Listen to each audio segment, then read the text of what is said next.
Hey guys, this is Video Master Viktor Neustroyev, and this is the last video devoted to the best player of all time. And in this video I'm going to introduce Magnus Carlsen. Wait, Magnus Carlsen doesn't need to be introduced. Everyone knows him. He's a current world champion and does really much for chess in general. That's why I decided to tell you some interesting facts about Magnus Carlsen and his contribution to world chess. And of course we'll observe the game between him and Sergei Karjakin. And finally in this video we'll make a conclusion of who really is the best player of all time. Okay, Magnus Carlsen is a Norwegian chess grandmaster who is in the current world chess champion, world rapid chess champion, and World Blitz chess champion. His peak classical rating of 2882 is the highest in history. Carlsen also holds the record of the longest unbeaten run in chess. Carlsen became world chess champion in 2013 by defeating Vishwanathan Anand. He defended his classical world title against Sergei Karjakin and then against Fabiano Caruana. However, before we continue with the analysis of his best game, it's worth to note that I admire Magnus Carlsen not only because he is a top chess player nowadays, but because of his contribution to chess during the pandemic. When all OTB tournaments were cancelled, Magnus created several online tournaments, found sponsorship, and invited several top players to join. That, of course, helped to increase the popularity of chess in the world. Of course, online tournaments can't replace OTB tournaments, but it's better to play and learn online rather than not playing anywhere. I would like to demonstrate you the game between Magnus Carlsen and Sergei Karjakin, and that was a rapid game that was a part of their tie break after they drew the match.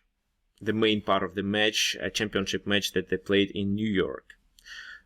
Maybe you may disagree with me and say that that was not the best game by Magnus, and it can be true because Magnus is still a very strong player. He plays every day, and even while I'm recording this video, he may play a game that can be even better than the game against Sergei Karjakin. However, I like this game because this is where Magnus dominated for the whole game and finally applied a very nice tactical strike. Moreover, you can find this game analysis, a more detailed analysis, on my YouTube channel. So here Magnus is white, Sergei is black. C4, e4, c5, knight f3, d6, d4, c takes d4, knight d4, knight f6, then f3, and e5 immediately. Knight b3, so bishop e7 played Sergei Karjakin, however d5 is another possible move instead. But when d5 is not played, then c4 can be played because now d5 cannot be played at all. And the main idea of white is to play against the backward pawn on d6. a5, bishop a3, a4 chasing the knight, but knight can be relocated to d3. Queen e5, the queen looks good, but queen d2, there is no pin, and black can't exploit it now. Knight e6, bishop e2, knight c5, castle, so white just need to finish the development. Bishop d7, rook b1 with the idea to play b4, rook fc8.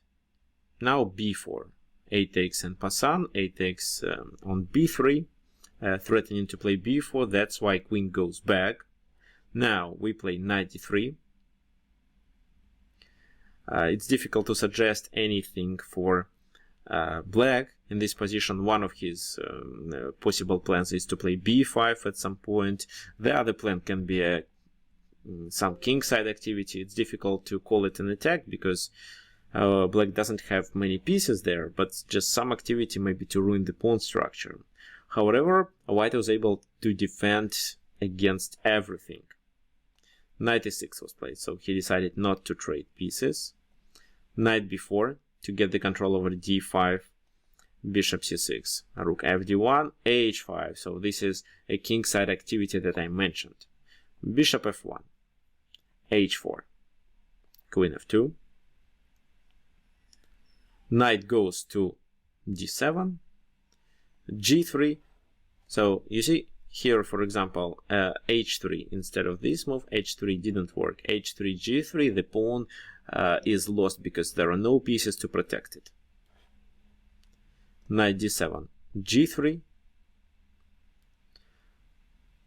And rook a3 was played by Sergei Karjakin. However, it wasn't the best move. A better option was to play bishop g5, creating a small trap. For example, the pawn on d6 is not hanging. If we capture the pawn, then h takes g3, h takes g3, and then he plays queen f8.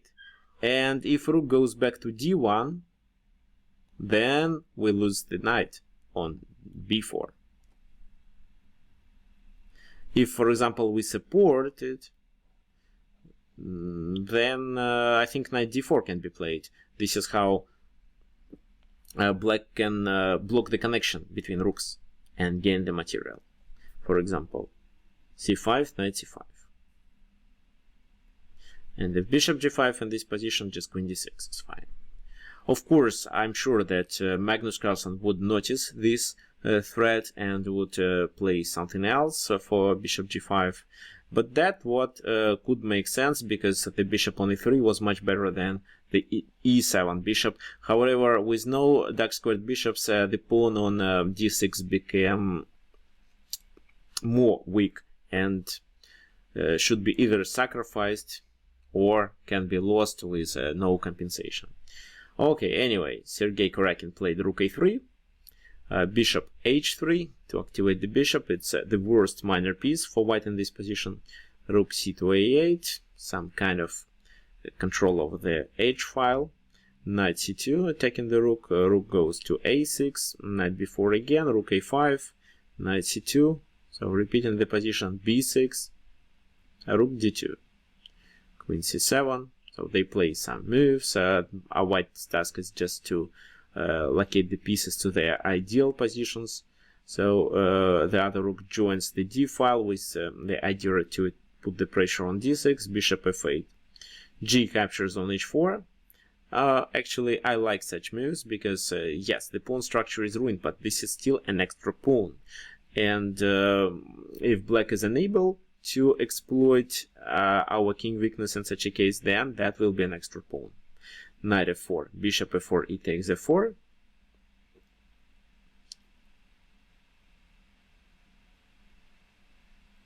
So and then we take on d7 and can occupy the d5 square if we really need it. Knight b4. Rook goes to a3, we take on c6 and play knight b5, attacking the rook with the idea for this move, make a fork. And Sergei Karjakin decided that this is a good idea to sacrifice the exchange for knight and two pawns. Of course, if rook retreats, black has no activity, so he was thinking that was probably his best chance, and he did it. Queen e2, bishop e7, the pawn is hanging, but king g2. If this h4 pawn is taken, then the d6 pawn dies. So bishop e7 was mainly to activate the bishop. Queen e6. Now, no, I still don't think that this is a threat. h5. Because on this square the pawn can be supported with the rook standing on d5, rook a3, rook d3 offer retreat. Then they just repeated the position several times, and finally black decided to play rook a7. So you see, Sergei Karjakin didn't want to agree for a draw. Rook d5, rook c7, queen d2, attacking the f4 pawn, queen f6 to supporting it. Rook f5, queen h4. And now the f4 pawn is not hanging. If, for example, queen takes f4, then rook c2 can be played. King g1, queen f2, and then there will be checkmate on g2.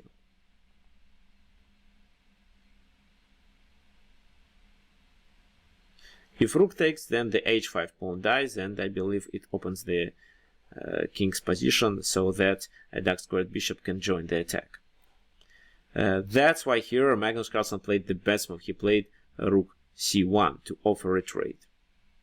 So his task was just to simplify the position and exploit his extra exchange. Rook a7 was played. Queen f4. So in this position, for example, this idea doesn't work because white had this intermediate move, check on the back rank, then rook can be moved to f5 or g4. So that's why after queen f4, rook a2 check was played, king h1, queen f2, but of course Magnus Carlsen didn't blunder a checkmate. He prepared something for his opponent. And I want you to find what he prepared.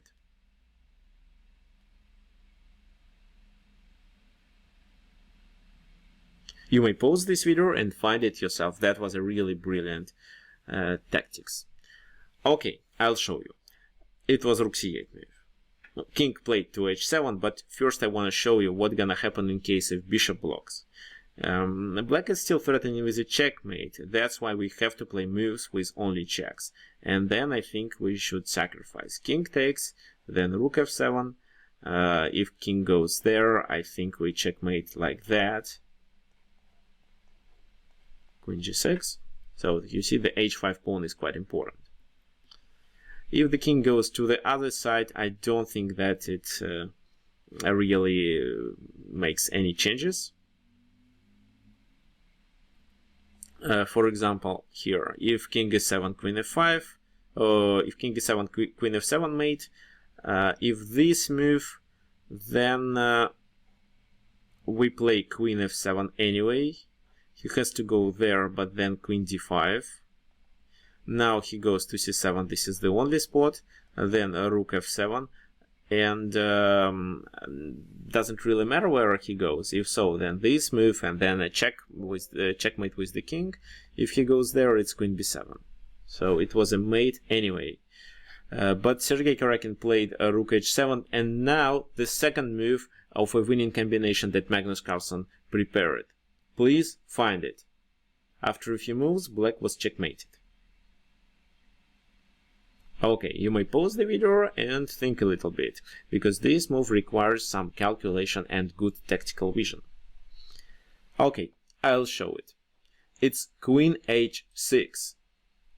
This is a perfect move, and black has to capture this queen. For example, if he does it with the king, then rook h8 is made. And if he takes with the pawn, then rook f7 is a checkmate. That's what actually happened in the game, and this is where Sergei Karakin lost. So you see, in this game, Magnus Carlsen dominated for the entire game and finally was able to deliver this perfect tactical strike with a queen sacrifice. Queen h6. And finally, he was able to checkmate. Okay. I'm sure you will also consider this game to be the best one. Thank you for your attention. Many chess lovers would say there is nothing to talk about. Garry Kasparov is the best. However, younger players would argue Magnus Carlsen is the best, he has the highest ELO rating. But let's first take a look at this table.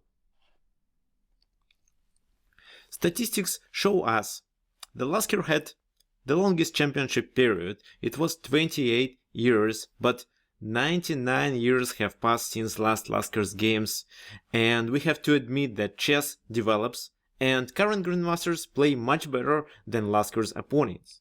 That's why Lasker can be called the best player of his era only. Vishy Anand won more games than other candidates, but actually only 36% of his games he won.